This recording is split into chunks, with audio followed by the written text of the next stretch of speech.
En el presente video compartiré con ustedes la parte conceptual del contenido de semana 2. Acompáñenme.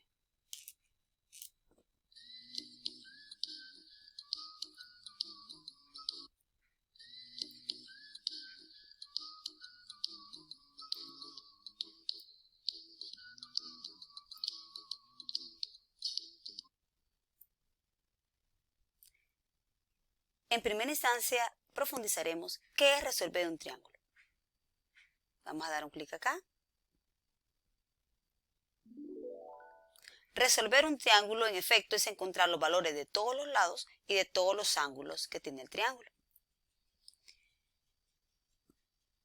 Compartiremos un poco sobre la suma de los ángulos internos en un triángulo rectángulo. Desarrollaremos la siguiente actividad. Primero dibujaremos un triángulo rectángulo entre dos líneas paralelas, como aparece aquí en el dibujo. Ahora vamos a medir un ángulo. Supongamos que el ángulo que vamos a medir es un ángulo que le vamos a llamar el ángulo alfa, y este ángulo alfa mide 40 grados, como aparece aquí. Medimos con nuestro transportador un ángulo de 40 grados aquí, trazamos esta línea de acá, y pues vamos a construir un triángulo, el que ustedes deseen, no importa. Lo importante es que aquí este ángulo sea de 40 grados, ¿sí?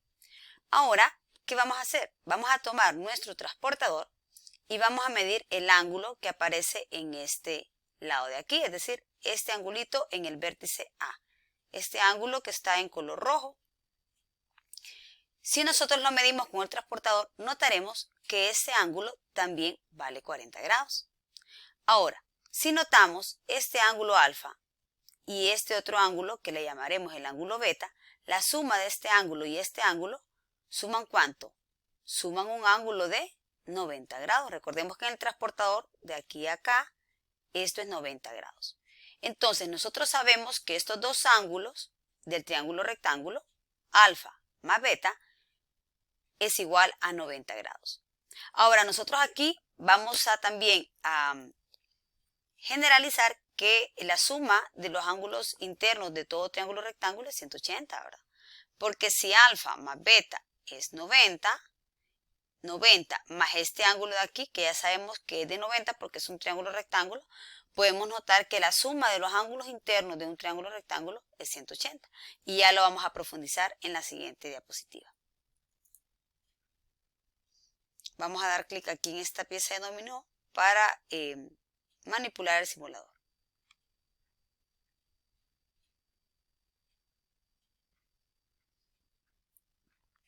Muy bien, si nosotros en este simulador movemos aquí el botoncito negro, notamos lo siguiente. Si aquí hay 40 grados, sabemos que de una horizontal a extender la línea de acá, también hay 40 grados, ¿sí? Si aquí hay 40, aquí van a haber 40. Y aquí lo mismo, si aquí hay 50, aquí hay 50, ¿ya? Y supongamos que este ángulo pues tiene esta medida. Entonces, ¿qué pasa?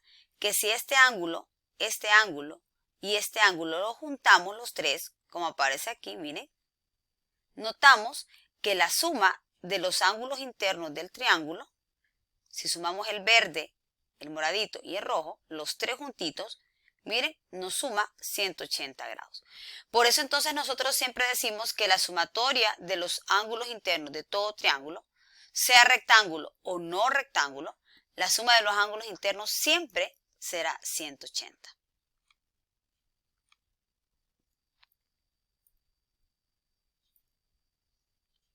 Vamos a dar un clic aquí. Entonces, de manera general, la sumatoria de los ángulos internos de todo triángulo rectángulo siempre es de 180 grados. Ahora vamos a analizar el siguiente elemento conceptual y es el cálculo del ángulo. Un elemento toral es cómo calculamos el ángulo de cada uno de los ángulos del triángulo rectángulo. Entonces, para ello vamos a hacer la siguiente actividad de exploración, la actividad 2. Vamos a explorar con nuestra calculadora el siguiente experimento. Vamos a realizar en nuestra calculadora la tangente inversa de la tangente de un ángulo cualquiera, supongamos 45 grados, ¿sí? ¿Cómo lo escribimos esto en la calculadora? Primero vamos a presionar esta tecla, ahí la pueden encontrar, luego la tecla de tangente, y luego, para esta parte, estos dos botones me van a generar esta parte de aquí, la tangente inversa, estos dos. Y luego, para escribir tangente de 45, vamos a presionar otra vez la tangente y luego el ángulo 45. Y van a notar que cuando ustedes desarrollan esta operación, la calculadora le va a dar como respuesta 45 grados, es decir, le va a dar como respuesta el mismo ángulo, ¿sí? O sea que si a la tangente de un ángulo nosotros le calculamos la tangente inversa, nos genera el ángulo. También podemos hacer otro experimento con otra función trigonométrica, por ejemplo con el seno. Si nosotros aplicamos lo siguiente, el seno inverso del seno del ángulo de 45, nos ocurrirá lo mismo. Shift con estas dos me sirven para esta primera parte, para el seno inverso. Y luego para el seno de 45, la tecla C y luego 45. Y notamos que en efecto nos vuelve a dar el mismo ángulo. Entonces esa es la estrategia que nosotros vamos a aplicar para encontrar el ángulo. Que si nosotros ya tenemos el valor de la función trigonométrica, sea esta tangente, sea esta seno, sea esta coseno, si ya tengo el valor de la función trigonométrica, basta con aplicarle el seno inverso o la tangente inversa o el coseno inverso y automáticamente obtenemos el ángulo. Es decir, para que nos entendamos, si yo tengo la tangente de un ángulo, ya sabemos que la tangente del ángulo es opuesto entre adyacente, ¿sí? Si tengo la tangente del ángulo y nosotros a esa tangente del ángulo, yo le aplico tangente inversa en este lado y la tangente inversa en el lado derecho, aplico tangente inversa aquí donde está opuesto entre adyacente, ya sabemos que la tangente inversa de la tangente del ángulo nos tira inmediatamente el ángulo. O sea, la calculadora nos arroja directamente el ángulo. Es como que estas dos expresiones de aquí se cancelan y me queda únicamente el ángulo. Entonces, de manera general, cuando yo quiero encontrar el ángulo, facilito, uno dice, la tangente a la hora de despejar, la tangente en el otro lado de la ecuación pasa a ser tangente inversa, dice usted. La tangente en el otro lado, tangente inversa, ¿verdad? Tangente inversa del valor de la tangente, que es opuesto entre adyacente. Y así, de esta manera, ya nos queda despejado el ángulo. Entonces, siempre para encontrar el ángulo de manera general, ahorita les voy a compartir la siguiente diapositiva. Para calcular el ángulo, ¿qué vamos a aplicar? Bueno, vamos a aplicar cualquiera de estas tres formulitas. Vamos a aplicar alfa igual a seno inverso, alfa igual a coseno inverso del valor del seno, o del valor del coseno, o del valor de la tangente. ¿Por qué? Aquí les explico un poco.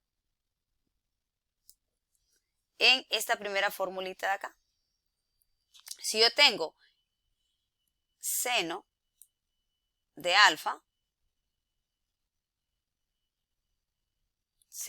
ya sabemos que es, para que utilicemos esta misma simbología, es cateto opuesto, ¿verdad? Es el opuesto entre la hipotenusa. Entonces, para encontrar el valor de alfa, como les expliqué, el seno al otro lado pasa a ser seno inverso. Seno inverso de opuesto entre hipotenusa. ¿Qué es lo que aparece aquí, en esa primera fórmula? Eso es lo que nos quiere decir. Y eso nosotros lo podemos hacer tanto con el seno inverso, con coseno inverso. Si estoy trabajando con el coseno, coseno inverso. Si estoy trabajando con la tangente, tangente inversa. O sea, la función al otro lado pasa a ser seno inverso. Si fuera coseno, al otro lado coseno inverso, como en esta formulita. Y si es tangente, la tangente al otro lado, tangente inversa. ¿Verdad? De manera análoga trabajamos con cualquiera de estas tres. Recordemos, con la calculadora se pueden encontrar estos valores de manera directa, seno, coseno, tangente. Recordemos lo que ya se había explicado anteriormente. Vamos entonces a borrar aquí.